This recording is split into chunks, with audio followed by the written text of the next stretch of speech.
Muy buen día, me presento, soy el doctor Juan Carlos Acosta Villarreal y el día de hoy vamos a ver el tema del aleteo auricular o también llamado floteo auricular.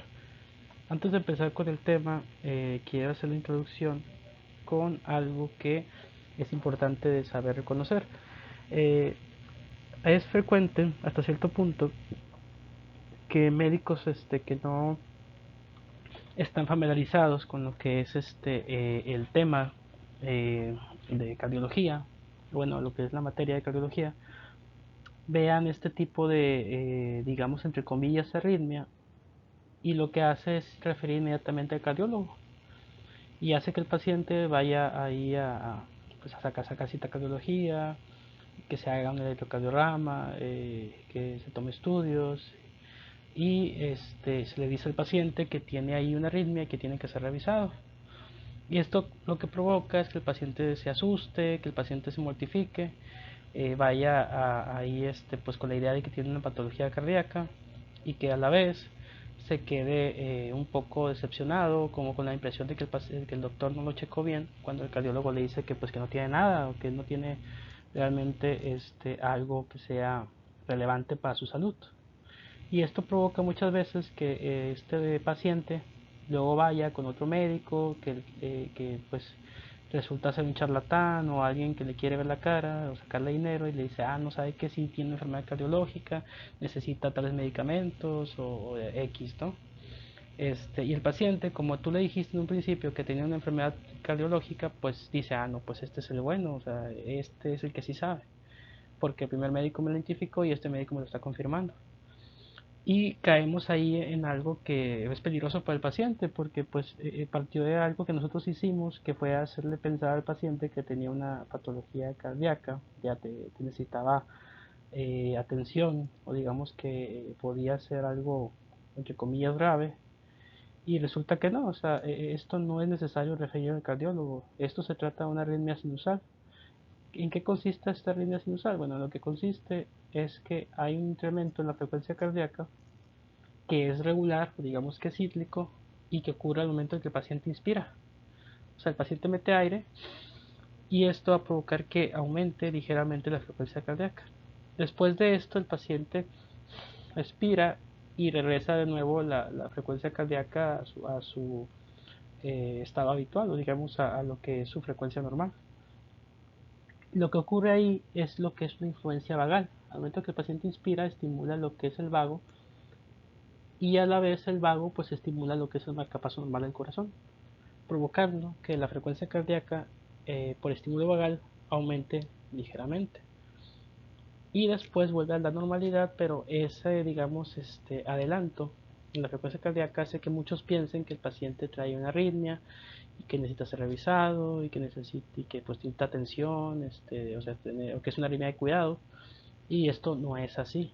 Esto muy frecuente lo vamos a ver en pacientes o muy jóvenes o pacientes ancianos, pero en sí no constituye una arritmia patológica. O sea, es una arritmia que se podría considerar fisiológica. Y aquí vemos el ejemplo.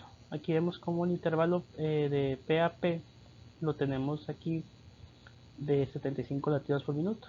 Y aquí lo tenemos de 300, 150, 100, bueno, 80 latidos por minuto en realidad. Porque termina lo que son dos cuadros antes de llegar a la raya base, vamos a decirlo así. Posteriormente vemos que aquí de onda P a onda P, para que sea más fácil el conteo, de onda R a onda R, tenemos que aumentó a 100 latidos por minuto. Aquí lo podemos ver a 300, 150, 100 latidos por minuto aproximadamente. Y se sigue después a un regreso a lo que era el intervalo que teníamos en un principio. Aquí vemos cómo es que se cuenta desde, digamos, la onda, bueno, aquí se hace un poquito más para adelante, pero de la onda P a la onda P, y vemos que nuevamente están estos dos cuadros eh, de remanente, digamos, que queda antes de llegar a lo que es la línea base, regresando de nuevo a los 75 a los 80, perdón, latidos por minuto que teníamos inicialmente. Entonces tenemos acá que digamos, los intervalos van de 80 latidos a lo que son 100 latidos y luego regresa nuevamente a los 80 latidos aproximadamente. y el paciente vuelve a inspirar y puede que este fenómeno vuelva a ocurrir.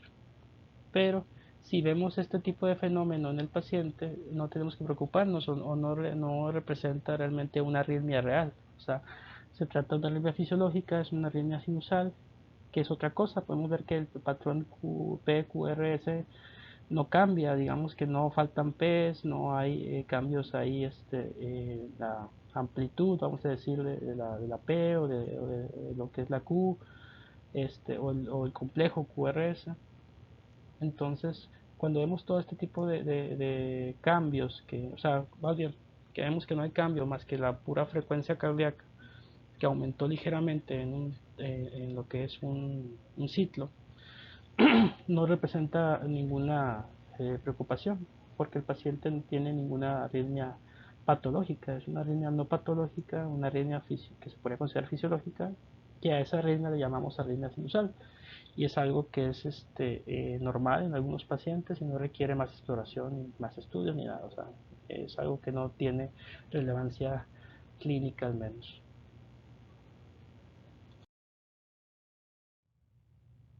Y aquí en este siguiente electrocardiograma, ahora sí vamos a adentrarnos al tema que nos compete el día de hoy, que es lo que es el aleteo auricular.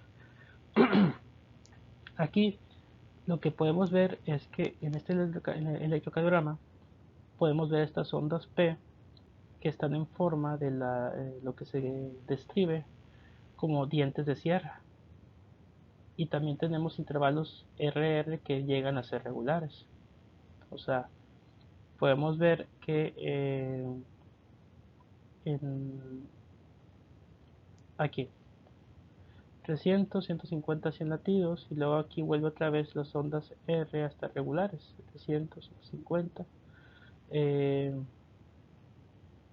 bueno, aquí en este punto, a ver, aquí de acá 300, 150, luego es de 300, 150, 300, 100, cambia ahí un poco, luego es de 300, 150 y así digamos que hay un cierto bigeminismo entre comillas, ya que por cada, vamos a decir, son dos latidos, dos ciclos cardíacos y luego hay ahí lo que es un retroceso, y luego otra vez vuelve a tener lo que son los dos ciclos y luego otra vez se vuelve a alargar un poco y luego otra vez dos ciclos.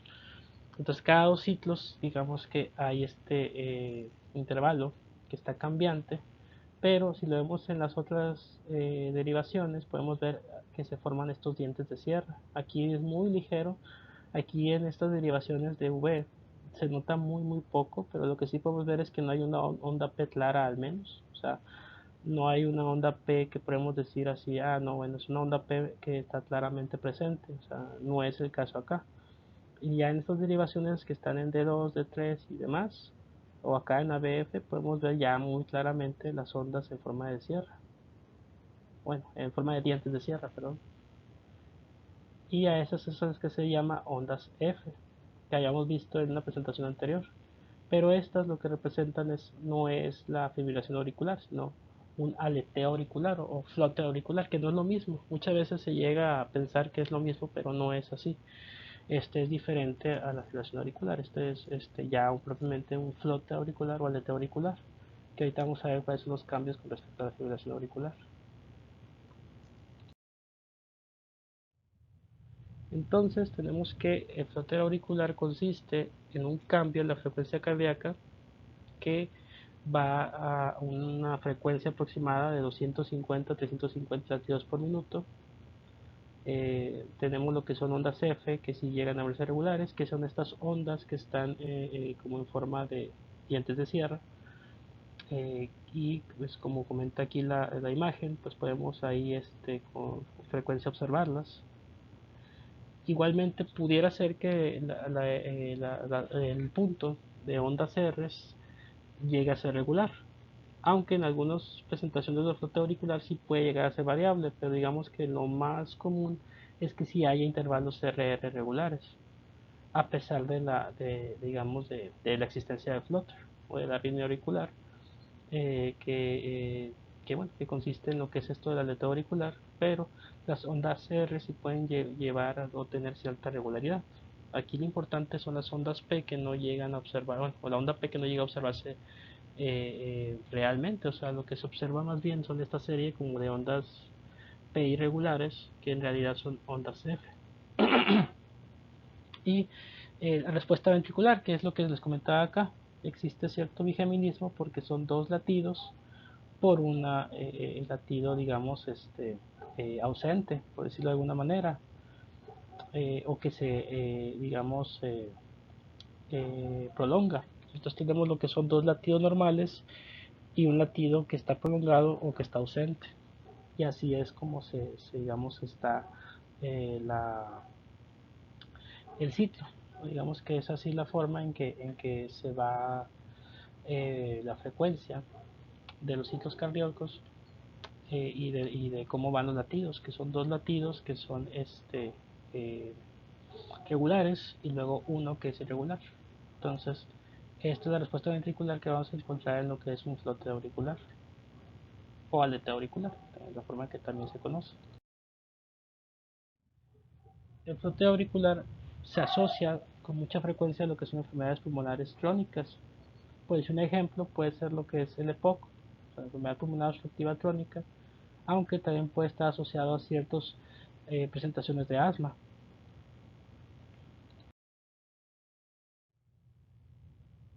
Si se llegara a presentar lo que es un floteo auricular en un paciente que tenemos ahí que no tiene antecedentes de cardiopatía previa, también debemos de tener en cuenta o pensar en un posible tromboembolismo pulmonar. Esto es bien importante. O sea, si vemos el paciente tiene sintomatología que se corresponde a un posible tromboembolismo pulmonar y aparte, o sea, trae el paciente una disnea, digamos, importante, y al momento de hacer el electrocardiograma detectamos ahí el aleta auricular o el flutter, entonces ahí es donde podemos pensar que el paciente pues lo que tiene es un tromboembolismo pulmonar. O sea, digamos la primer diagnóstico que pensaríamos si reuniéramos estas dos características: el paciente que tiene dolor de pecho, tiene disnea, y al momento de hacer, digamos, el electrocardiograma encontramos el flutter o el aleta auricular, pues entonces debemos de pensar que el paciente probablemente, o digamos que mucha eh, probabilidad se trata de un tromboembolismo pulmonar, el padecimiento que estamos presenciando. Entonces, es importante tener esto bien presente. O sea, que tener bien en cuenta que la alteración más frecuente que vamos a ver en el electrocardiograma cuando tenemos un tromboembolismo pulmonar enfrente va a ser o el aleteo auricular, el flutter, o también se puede llegar a presentar una taquicardia sinusal. Entonces, cualquiera de estos dos que encontremos, más aparte de la sintomatología del tromboembolismo pulmonar, pues debemos de pensar en este diagnóstico. Cuando tenemos la taquicardia sinusal, pues no está tan claro, porque a veces pensamos que el paciente, como está estresado, como está con este estrés por la disnea, pues pensamos que la taquicardia sinusal pues es normal, o digamos que no tiene realmente relevancia. Ahí donde tenemos un poquito más de datos, o digamos que el dato más claro, pues sí sería si encontramos el floteo auricular o el lateo auricular, porque esto, pues aunque el paciente esté estresado, no debería estar ahí. Entonces, si encontramos esto, más aparte la sintomatología de disnea y dolor de pecho, pues entonces debemos de pensar que tenemos a un paciente con un tromboembolismo pulmonar y después debemos darle tratamiento inmediato. Para lo que es un buen tratamiento médico, para lo que es un flóter, un aleta auricular, lo hacemos con lo que es digoxina. Al menos si es una aleta auricular o un flóter que digamos que por cómo está el paciente, o sea, el estado del paciente, que se encuentra estable y demás, pues podemos utilizarlo como una posible opción. Ahí la dioxina es un glucósido que tiene acción inotrópica cardíaca, y digamos que lo que realiza en este caso es inhibir la conducción auriculoventricular y aumentar el tono parasimpático, de tal forma que es útil en lo que es, como menciona aquí la imagen, en insuficiencias cardíacas que están en fases avanzadas, o sea que ya tiene un IJA 3 o 4, que es que el paciente pues ya tiene una disnea en reposo considerable, o que el paciente no puede hacer ninguna actividad física sin sentirse agitado, o en todo caso para el control de frecuencia cardíaca en pacientes que tienen ya sea fibrilación auricular o un flote auricular e insuficiencia cardíaca congestiva. Entonces, en este tipo de pacientes sí podemos utilizar la digoxina para tratar ahí de controlar la frecuencia cardíaca en ese tipo de pacientes. Sin embargo, hay un detalle importante.